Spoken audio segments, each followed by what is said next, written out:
સ્પૃહ શિરોમણી નિસ્પૃહત્વમ મહાસુખમ.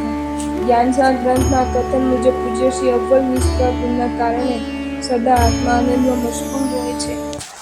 સુરતમાં 801 દિવસે ખમણ થયા ત્યારે ટ્રસ્ટીઓએ પૂજ્યશ્રીના પરમ પ્રભાવની પૂજ્યશ્રી સમક્ષ પ્રશંસા કરી. ત્યારે પૂજ્યશ્રીએ સહજતાથી કહ્યું, તપસ્વીઓની હિંમત અને સત્વનું આ પરિણામ છે, મારો કોઈ જ પ્રભાવ નથી. વિક્રમ સંવત 2052 પૂજ્યશ્રીની પ્રેરણાથી એક ભાવુક શ્રાવકે ગઢ દેરાસરનું નિર્માણ કર્યું. પૂજ્યશ્રીની પ્રેરણાથી અદભુત પ્રતિમા મળી. પ્રતિમાનું મુહૂર્ત પણ પૂજ્યશ્રીએ આપ્યું. પૂજ્યશ્રી ધારત તો પ્રતિષ્ઠામાં અવશ્ય નિશ્રા પ્રદાન કરી શકાય, પણ પૂજ્યશ્રીએ અમુક સમુદાયના આચાર્યને પ્રભુની પ્રતિષ્ઠા કરવા માટે પત્ર લખી આપ્યો અને શ્રાવકને કહ્યું, એ આચાર્ય ઉત્તમ છે, તમે એમની નિશ્રામાં જ પ્રતિષ્ઠાનું આયોજન કરો.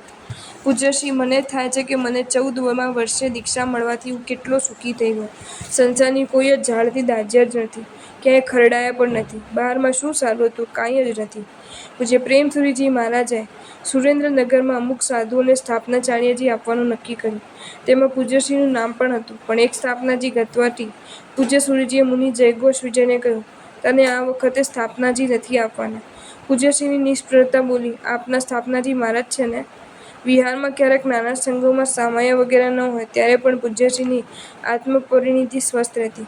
પૂજ્યશ્રી ત્યારે એક સજામાં પદો વાગળતા, આપ સ્વભાવ મારે અવધૂત સદા મગન મેં રહેના.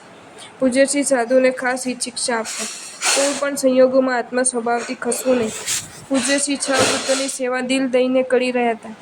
દાદા પૌત્રને દીક્ષા લેવાની ભાવનાથી જે દાદાની સેવા કરવા તૈયાર થાય તેના શિષ્ય પૌત્ર થાય.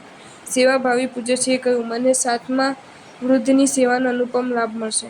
નિસ્પૃહ પૂજ્યશ્રીએ પૌત્રને બીજા મહાત્માનો શિષ્ય બનાવ્યો, જે આજે આચાર્ય બનીને શાસન પ્રભાવના કરી રહ્યા છે. વિક્રમ સંવત 2058 એમપીના આયડ ગામમાં પૂજ્ય જીતેન્દ્ર સુરીજી પ્રેરિત જિનાલયની અંજનશલાકા પ્રતિષ્ઠા પૂજ્યશ્રીની પાવન નિશ્રામાં ઉલ્લાસમય વાતાવરણમાં સંપન્ન થઈ. કોઈ ટ્રસ્ટ નહીં, કોઈ પ્રોજેક્ટ નહીં. પૂજ્યશ્રીના અદભુત નિષ્પ્રહતાથી શ્રી રાકેશભાઈ ઝવેરી અત્યંત પ્રભાવિત થયા. વિક્રમ સંવત 2065માં અમેરિકામાં શ્વેતાંબર દિગંબર સંયુક્ત રીતે 24 તીર્થંકર પરમાત્માના જિનાલયનું નિર્માણ થયું. ત્યારે રાકેશભાઈએ શ્વેતાંબર મૂર્તિપૂજકના 24 પરમાત્માની અંજનશલાકા વિધિ પૂજ્યશ્રીના વરદ હસ્તે કરાવી. ગુરુભક્ત પૂજ્ય હરિકાંત સુરીજી, મારા ગુરુદેવશ્રી છાપા મેગેઝિનો કદી વાંચતા નથી. ચાર વિકથાથી હંમેશા દૂર રહ્યા છે. આજે પણ દેશના રાષ્ટ્રપતિ વડાપ્રધાન કોણ છે તે જાણવાની તેઓશ્રીને લેશ માત્ર ઈચ્છા નથી. શિષ્ય પદ પ્રતિષ્ઠા યશ કીર્તિ વગેરેની તેઓશ્રીને ખેવના ન હોવા છતાં શિષ્ય પ્રતિષ્ઠા વગેરે સમય ચાલીને તેઓશ્રીને પ્રાપ્ત થવા છતાં અવ્વલ અનાસક્તિથી સ્વાસાધનામાં તેઓશ્રી મદમગ્ન રહે છે. વિક્રમ સંવત 2016 પિંડવાડામાં દીક્ષા વિધિ ચાલી રહી હતી. પૂજ્યશ્રી તે વખતે ઉપાશ્રયમાં પાણીની ભક્તિ કરી રહ્યા હતા. દીક્ષા વિધિ પૂર્ણ થયા પછી પૂજ્યશ્રીને ખબર પડી કે નૂતન મુનિ શ્રી જયસોમ વિજયજીની પોતાના શિષ્ય તરીકે જાહેરાત થઈ છે. મહાન શાસન પ્રભાવક પૂજ્યપાદ ભુવનભાનુ સુરીશ્વરજી મહારાજના સ્મૃતિ મંદિરનો ભવ્ય પ્રતિષ્ઠા મહોત્સવ અમદાવાદના રાજનગરમાં આંગણે ચાલી રહ્યો હતો. આ મહોત્સવમાં આખું અમદાવાદ આનંદમગ્ન બન્યું હતું. ત્યારે નિસ્પૃહ શિરોમણી પૂજ્ય ગચ્છાધિપતિ શ્રીજીએ સાધુ સાધ્વીની વાસનામાં હિત શિક્ષા આપી કે સાધુઓ, યાદ રાખજો કે આ મહોત્સવ ગ્રહસ્થો અને શ્રાવકો માટે છે. આપણે તો સાધુ છીએ, આપણે જુદી રીતે મહોત્સવની ઉજવણી કરવાની છે. પૂજ્ય ગુરુદેવ શ્રી પંચાચારની અદભુત આરાધના કરીને ગયા છે.